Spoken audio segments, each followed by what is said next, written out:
এক দেশে ছিল এক ফল রাজ্য। সেই রাজ্যে আম ছিল রাজা, কলা ছিল প্রধানমন্ত্রী, আর কাঁঠাল ছিল প্রতিরক্ষা মন্ত্রী। একদিন রাজ্যে ঘোষণা হলো নতুন রাজা নির্বাচিত হবে। আম রাজা বলল, আমি তো অনেকদিন রাজত্ব করেছি, এবার বিশ্রাম দরকার। সবাই খুশি, কিন্তু সমস্যা হলো কে হবে পরবর্তী রাজা। আনারস বলল, আমার মাথায় মুকুট আছে, আমি তো দেখতেই রাজা। কলা বলল, আমি সবচেয়ে স্লিম, সবচেয়ে ফিট, আমি হব রাজা। কলা নিজেকে রাজা ভাবতে খুব ভালোবাসতো, সে ভাবতো সেই হবে রাজা। লিচু বলল, আমি দেখতে ছোট হলেও আমার অনেক রস, তাই আমি হব রাজা।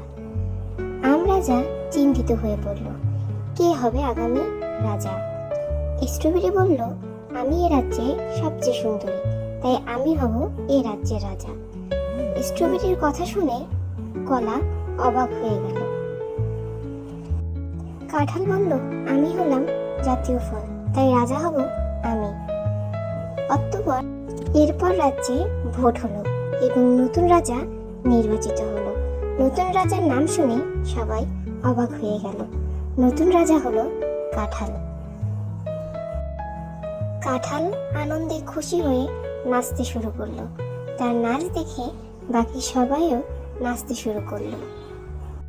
এভাবেই ফলের নির্বাচন শেষ হলো, আর রাজা হলো কাঁঠাল।